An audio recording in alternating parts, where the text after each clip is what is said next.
Friends, this is a very, very important and hectic week in the international political arena.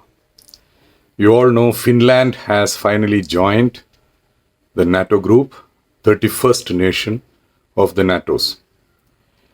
And what is so significant about Finland? You all should be knowing by this time.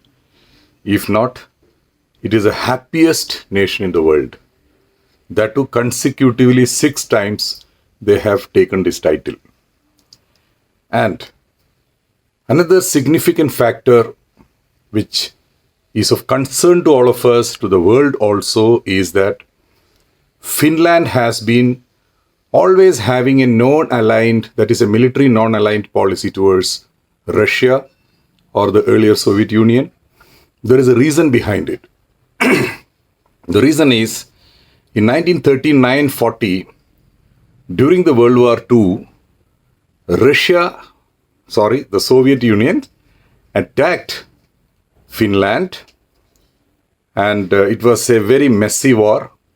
Why Russians did it? Because the St. Petersburg, those time it is Leningrad, was close to the Finland border, and they never wanted that Leningrad should be vulnerable to the attacking Axis forces. It was a short war, but Finland fought very valiantly, and they earned the respect of Soviets. But there was a peace treaty, that's called Moscow Peace Treaty, and the war ended finally, though Finland had to give away certain territory to the Russians, Soviets. From that day onwards, though after the World War, the Cold War era existed, Finland chose to remain non-aligned. So there is a very famous phrase came up afterwards that's called Finlandization, which was talked about in those times, which means military non-alignment either to the Soviet Union or to the NATO group. Though you all must be knowing, NATO was made preliminary or primarily for stopping the reign of Soviet Union, USSR, in those times. Now, the interesting facts about Finland, since it has joined the NATO forces, almost a very big disappointment for Russia in these days, because Russians really had gone into little bad situation in this week, because they attacked Ukraine in the hope of terrorizing the other neighboring smaller nations and prevent them to join the NATO forces. But contrary to their belief and expectations, Putin had a great shock this week that Finland has finally declared that they are joining. 96% of the parliament of Finland decided conclusively to join the NATO forces. Now, what is so strategically important for Russia? Because Finland shares 1,340 kilometers of the border of Russia, like many other NATO countries. Now, look at Finland. It's a very small place. 55 lakh people. Look at it, 55 lakh is the population of this country. And what is the size? Something like our Rajasthan.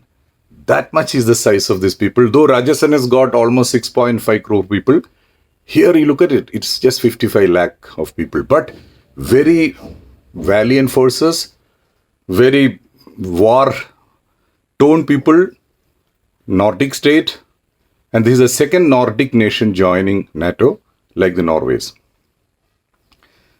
Now, when Finland joined, the president, Niinisto, he has given a statement that our non-alignment era is finally finished.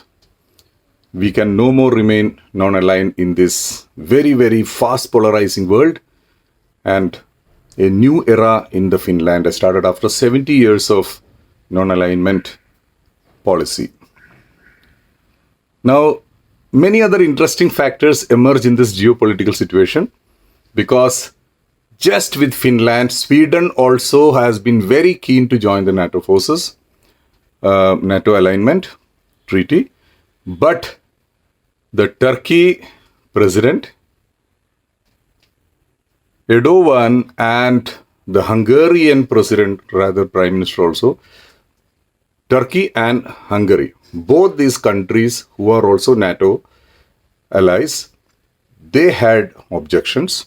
Especially Turkey had a big objection that Sweden should not join the NATO forces until and unless their problems are sorted out.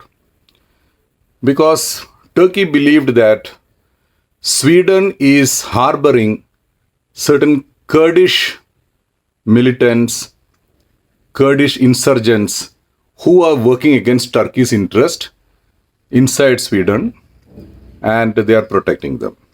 In fact, few months ago, this Turkish rebel group, they had even burned the Holy Quran in Sweden, which was taken with a pinch of salt, and Swedish looked the other way around. So this is a major concern for Turkey. However, I feel probably Turkey is going to face an election in the coming days. That's in April only. Once the elections are over, probably the situation may change because all other NATO countries are going to put a lot of pressure on Turkey and Erdogan, and things could be sorted out in the coming days. Now, not only that, Georgia, another country, which is also in the neighborhood, they are also now gunning to join the NATO forces. So, if you look at the complete geopolitical situation in the area, this is going to be murkier than we thought, because Putin is actually in troubled waters.